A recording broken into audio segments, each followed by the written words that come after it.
नमस्कार दोस्तों, खबर बहुत बड़ी है। समाजवादी पार्टी सुप्रीमो अखिलेश यादव ने आजमगढ़ अपनी लोकसभा सीट से इस्तीफा दे दिया है।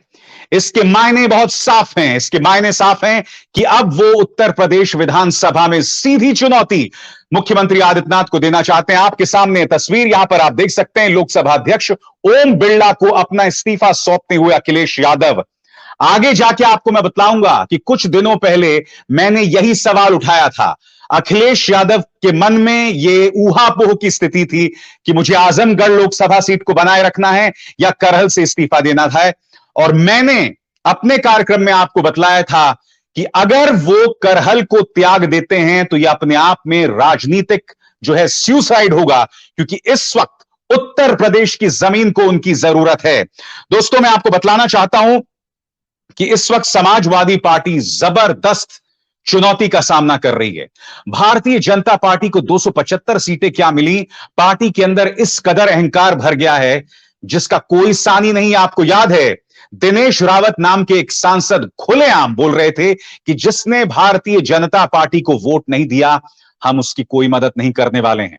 मैं आपको बतलाना चाहूंगा, एमएलसी के चुनाव चल रहे हैं और किस तरह से समाजवादी पार्टी के नेताओं को बुरी तरह से कथित तौर पर बीजेपी के कार्यकर्ता पीट रहे हैं। उदयवीर सिंह जो कि पार्टी के वरिष्ठ नेता हैं, एमएलसी का चुनाव लड़ रहे हैं। वीडियो सामने उभर कर आए हैं आज और समाजवादी पार्टी से जोर से उठा रही है। उस वीडियो में धक्का मुक्की हो रही है, उनके साथ पिटाई भी हो रही है और वो वीडियो कई मायनों में एक बहुत बड़ा जो है प्रश्न चिन्ह बन गया है उत्तर प्रदेश के लॉ एंड ऑर्डर के ऊपर। मैं आपको बताना चाहूंगा दोस्तों, वो वीडियो एक बहुत बड़ा प्रश्न चिन्ह है लॉ एंड ऑर्डर को लेकर और अपने आप में बतलाता है कि किस तरह एक गंभीर चुनौती है इस वक्त। और इसलिए बहुत जरूरी हो जाता है कि अखिलेश यादव जो हैं इस वक्त रहें उत्तर प्रदेश के अंदर। ये देखिए दोस्तों, ये वीडियो मैं आपको दिखा रहा हूं जहां पर एमएलसी के चुनाव के लिए किस तरह से हमला किया गया उदयवीर सिंह के ऊपर और उनके तमाम कार्यकर्ताओं के ऊपर। और समाजवादी पार्टी का आरोप है कि हमला जो है वो किया है भारतीय जनता पार्टी के कार्यकर्ताओं ने। और मैंने आपको अब से कुछ ही दिनों पहले बताया था कि करीब 1000 समाजवादी पार्टी के कार्यकर्ताओं पर एफआईआर दर्ज किया गया है। 1000।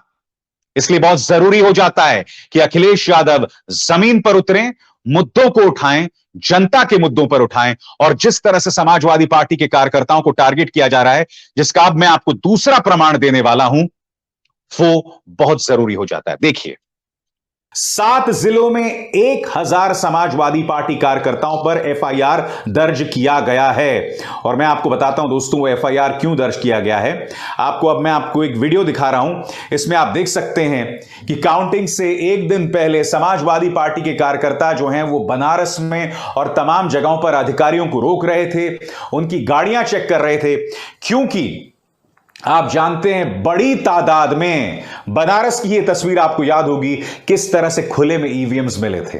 प्रशासन ने बाद में कहा था कि यह सिर्फ और सिर्फ प्रशिक्षण के लिए है, ट्रेनिंग के लिए है, जबकि आप जानते हैं कि अगर ट्रेनिंग के लिए भी आप ईवीएम्स को बाहर भेजते हैं तो आपको इसकी सूचना प्रत्याशियों को देनी पड़ती है और उसकी पूरी वीडियो रिकॉर्डिंग करनी पड़ती है। और चुनाव आयोग ने कुछ नहीं किया। तो देखा आपने एमएलसी चुनावों पर हिंसा देखी, किस तरह की हिंसा समाजवादी पार्टी के नेताओं के खिलाफ हो रही है। एफआईआर 1-2 नहीं, 1000 एफआईआर दर्ज किए गए समाजवादी पार्टी के कार्यकर्ताओं पर। इसलिए बहुत जरूरी हो जाता है कि अखिलेश यादव अब जमीन पर रहें, न सिर्फ जनता के मुद्दे उठाएं बल्कि समाजवादी पार्टी के कार्यकर्ताओं पर जिस तरह से हमले हो रहे हैं उसको लेकर भी वो एक्शन में दिखाई दें। और विडंबना देखिए दोस्तों, चाहे पत्रकार हो या भारतीय जनता पार्टी, वो समाजवादी पार्टी को गुंडों की पार्टी कहती है। और मैं आपको दिखला चुका हूं क्या हो रहा है उत्तर प्रदेश में इस वक्त। दोस्तों, मैं आपको यह भी बतलाना चाहूंगा कि अब से कुछ ही दिनों पहले मैंने एक शो किया था कि क्यों जरूरी है अखिलेश यादव के लिए करहल विधानसभा सीट में बने रहना और आजमगढ़ लोकसभा सीट से इस्तीफा देना। मैंने अपने कारण बताए थे, आइए सुनते हैं। ये ना भूलें कि बड़ी तादाद में लोगों ने उन पर विश्वास जताया है।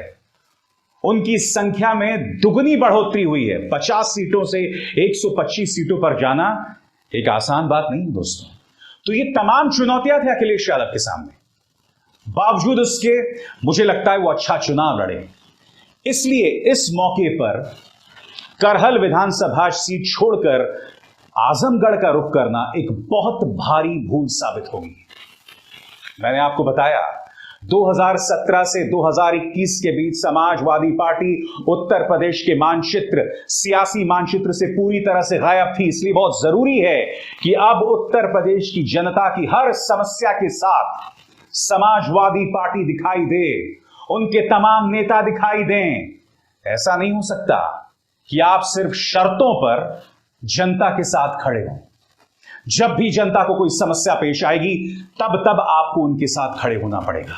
तो सुना आपने, और बात यहां नहीं रुकती दोस्तों। इस खबर पर देखिए, इस खबर में कुछ दिनों पहले मीडिया यह खबर चलाती है कि ओम प्रकाश राजभर अमित शाह से मिलते हैं और ओम प्रकाश राजभर जल्द ही मुख्यमंत्री आदित्यनाथ के मंत्रिमंडल में शामिल होना चाहते हैं। यह खबर बाद में झूठी साबित हुई। ओम प्रकाश राजभर ने इसे सिरे से इनकार कर दिया। मगर इस बात से इनकार नहीं किया जा सकता कि भारतीय जनता पार्टी लगातार ओम प्रकाश राजभर ही नहीं बल्कि अखिलेश यादव के तमाम जो साथी हैं उन पर डोरे डाल रहे हैं। ओम प्रकाश राजभर की मैं तस्वीर आपको दिखला चुका हूं। अब ये एक और तस्वीर देखिए। यहां पर आप अखिलेश यादव को जयंत चौधरी के साथ देख रहे हैं, क्योंकि कहीं ना कहीं कोशिश करेगी भारतीय जनता पार्टी कि किसी भी कीमत पर इन दोनों साथियों को वो अपने पाले में खींच ले। और अगर वो कामयाब हो जाती है इन्हें अपने पाले में खींचने से, तो होगा क्या कि पश्चिमी उत्तर प्रदेश और पूर्वांचल में जो चुनौती भारतीय जनता पार्टी को आ रही है वो खत्म हो जाएगी। ये ना भूलें, गाजीपुर में बीजेपी को एक भी सीट नहीं मिली थी। आप देख सकते हैं किस तरह की उन्हें प्रतिक्रिया मिल रही थी चुनावों के दौरान, और यह तस्वीर बतलाती है कि उन्होंने चुनाव किस कदर लड़ा। इसलिए अखिलेश के लिए जरूरी है कि वो दिल्ली ना रहकर उत्तर प्रदेश विधानसभा में दिखाई दें। उनके लिए बहुत जरूरी है कि वो विधानसभा में खड़े होकर मुख्यमंत्री आदित्यनाथ से सवाल करें, क्योंकि एक मजबूत और ताकतवर राजनेता का इस वक्त उत्तर प्रदेश की राजनीतिक समर में होना बहुत ज्यादा जरूरी है। मैं आपको यह भी बतला दूं दोस्तों, बिहार के अंदर तेजस्वी यादव विधानसभा में खड़े होकर सीधी चुनौती देते हैं नीतीश कुमार को, और इसका असर बिहार की जनता पर बेतहाशा पड़ रहा है, क्योंकि तेजस्वी यादव लगातार बिहार से जुड़े मुद्दे उठा रहे हैं। उसी तरह से अगर अखिलेश यादव उत्तर प्रदेश की विधानसभा में रहते हैं तो यकीनन जो आरोप समाजवादी पार्टी पर लगता रहा है दोस्तों कि समाजवादी पार्टी 2017 से 2021 तक कहीं पर भी मैदान में नहीं थी और आखिरी एक साल में एक्टिव हुई। क्योंकि मैं आपसे एक सवाल पूछना चाहता हूं और यह सवाल मेरा अखिलेश यादव से भी है।